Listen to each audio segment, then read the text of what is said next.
दोस्तों, प्रयागराज महाकुंभ की खुदाई में नासा के वैज्ञानिकों को ऐसा कुछ मिला जिसे देख सभी के पसीने छूट गए। ये चमत्कारी खोज न सिर्फ वैज्ञानिकों को चौंका देने वाली थी, बल्कि ये धार्मिक और ऐतिहासिक दृष्टि से भी बेहद महत्वपूर्ण साबित हो सकती है। महाकुंभ के अद्भुत रहस्यों और महादेव के चमत्कारों से जुड़ी ये घटना अब चर्चा का केंद्र बन चुकी है। क्या था वो रहस्य? आइए जाने इस चमत्कार के बारे में जो महादेव से जुड़ी एक नई कथा को जन्म देता है। ऐसे में आप कमेंट सेक्शन में हर हर महादेव पूरी श्रद्धा से जरूर लिखें ताकि भगवान शिव की कृपा दृष्टि आप पर और आपके परिवार पर बनी रहे। दोस्तों, भारत की पवित्र धरती पर चमत्कारों और रहस्यों की कहानियां हमेशा हमें सुनने को मिलती हैं। ऐसा ही चमत्कार हाल ही में प्रयागराज महाकुंभ की खुदाई के दौरान हुआ, जिसने सभी को हैरान कर दिया और ये भी बता दिया कि भारत में चमत्कारों की कमी नहीं है। ये घटना न सिर्फ भारत में बल्कि दुनिया भर के वैज्ञानिकों के लिए भी हैरानी का कारण बन गई। बताया जा रहा है कि खुदाई के दौरान कुछ ऐसी चीजें मिली जिसे देख नासा के वैज्ञानिक भी हैरान रह गए। तो फिर आखिर वो क्या था? क्या ये महादेव की कोई दिव्य लीला है या फिर कोई पुराना ऐतिहासिक रहस्य जो अब सामने आया है? आइए जानते हैं इस चमत्कारी घटना के बारे में। अगर आप हिंदू हैं तो इस वीडियो को आखिर तक जरूर देखिए। आज आपको ये पता चलेगा कि सिर्फ भारत में ही नहीं बल्कि पूरी दुनिया में कहीं भी आप खुदाई करेंगे तो आपको सनातन धर्म का कोई ना कोई सबूत मिलेगा जरूर। कुछ ऐसे ही सबूत मिला है प्रयागराज के उस इलाके में जहां आने वाले समय में महाकुंभ होने वाला था। उत्तर प्रदेश के एक छोटे से गांव के रहने वाले रामू नामक मजदूर ने अपने जीवन में एक ऐसा चमत्कार देखा जिसे वो कभी भूल ही नहीं पाएगा। रामू, जो कि प्रयागराज में महाकुंभ के शंख द्वार के निर्माण के लिए काम कर रहा था, दिन रात खुदाई में व्यस्त था। एक दिन जब वो अपने साथियों के साथ खुदाई कर रहा था, तभी अचानक उसकी खुदाई में एक बहुत पुरानी मूर्ति बाहर निकली। ये मूर्ति काफी भारी और पौराणिक लग रही थी और जब रामू ने उसे देखा तो उसकी आंखों में हैरानी और विस्मय था। ये मूर्ति भगवान शिव की थी जो पार्वती के साथ शंकर जी की गाथा सुनाते हुए बैठी हुई थी। रामू ने खुदाई के दौरान निकली इस मूर्ति को तुरंत अपने घर ले जाने का फैसला लिया। उस समय मजदूरों का ध्यान किसी अन्य काम में था और ठेकेदार भी वहां पर नहीं था। रामू ने उस मूर्ति को चुपचाप अपने घर के मंदिर में रख दिया, ये सोचकर कि इससे उसकी किस्मत बदल जाएगी। अगले दिन रामू जैसे ही खुदाई पर पहुंचा, उसे अचानक वहां एक और चमत्कारी चीज मिल गई। एक बहुत पुराना शाही मुकुट जो किसी राजा के समय का प्रतीत हो रहा था।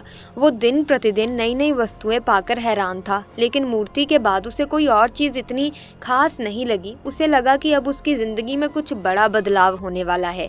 लेकिन जैसे जैसे समय बीतता गया, रामू को अजीब अजीब से सपने आने लगे। एक दिन उसे सपने में खुद भगवान शिव दिखाई दिए, जो उसे आगाह कर रहे थे कि जो उसने किया वो गलत था। अगले कुछ दिनों में रामू को डरावने सपने आने लगे जिसमें उसे शिव जी का क्रोधित रूप दिखता है। रामू ने समझ लिया कि ये सब उसकी गलतियों का परिणाम है। रामू ने निश्चय किया कि अब वो मूर्ति को वापस करेगा, लेकिन डर के मारे वो किसी से कुछ नहीं कह पा रहा था। फिर एक दिन उसने चुपके से मूर्ति को लेकर खुदाई स्थल पर पहुंचा और झूठ बोलते हुए कहा कि वो मूर्ति उसे खुदाई के दौरान मिली थी। सब लोग हैरान रह गए, लेकिन उन्होंने उसका विश्वास किया। जल्द ही एक टीम के वैज्ञानिकों ने मूर्ति की जांच की और जब रिपोर्ट सामने आई तो सबके होश उड़ गए।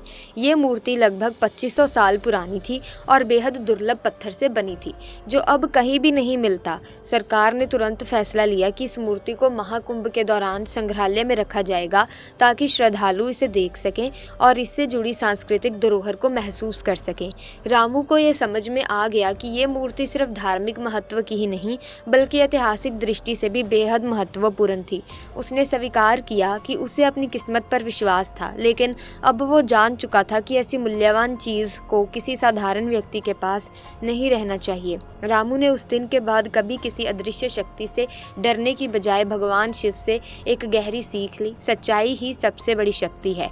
कुछ समय बाद रामू की जिंदगी में एक और अजीब मोड़ आया। जब महाकुंभ के दौरान उस प्राचीन मूर्ति को संग्रहालय में रखा गया तो लोग उसे देखने के लिए दूर दूर से आने लगे। कुछ महीनों बाद रामू को एक अजनबी व्यक्ति का फोन आया। वो व्यक्ति खुद को एक प्रसिद्ध आर्कियोलॉजिस्ट बताता था और मूर्तियों पर शोध करता था। उसने रामू से मुलाकात करने का मन बनाया क्योंकि वो उस मूर्ति के बारे में और जानना चाहता था। रामू को ये बात थोड़ी अजीब लगी, लेकिन वो उससे मिला। जब वो आर्कियोलॉजिस्ट रामू से मिला तो उसने रामू को एक और चमत्कारी बात बताई। वो व्यक्ति जानकर हैरान था कि रामू के पास और भी प्राचीन चीजें हैं जिनके बारे में कोई नहीं जानता था। आर्कियोलॉजिस्ट ने बताया कि कुछ साल पहले प्रयागराज के आसपास और भी ऐसी मूर्तियां और खजाने मिले थे जो एक बहुत पुरानी और रहस्यमय सभ्यता से जुड़े हुए थे। ये सभ्यता भगवान शिव और अन्य देवताओं से जुड़ी थी। आर्कियोलॉजिस्ट ने कहा कि वो मूर्ति जो रामू ने पाई केवल एक प्रतीक है, लेकिन इसके पीछे एक रहस्यमय शक्ति हो सकती है जो अभी भी इस इलाके में छिपी हुई है। रामू को ये सुनकर और भी हैरानी हुई। उसे लगने लगा कि ये सब कोई साधारण घटना नहीं थी। क्या वो मूर्ति सिर्फ एक ऐतिहासिक वस्तु थी या फिर इसमें कोई गहरी शक्ति छुपी हुई थी? कुछ समय बाद रामू ने और जानने का फैसला किया। उसने आर्कियोलॉजिस्ट के साथ मिलकर प्रयागराज के और कई हिस्सों में खुदाई शुरू की।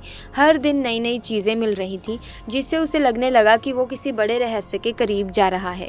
एक दिन खुदाई करते समय रामू और आर्कियोलॉजिस्ट को एक छोटी सी शिला मिली जिस पर एक अजीब सी लिपि लिखी हुई थी।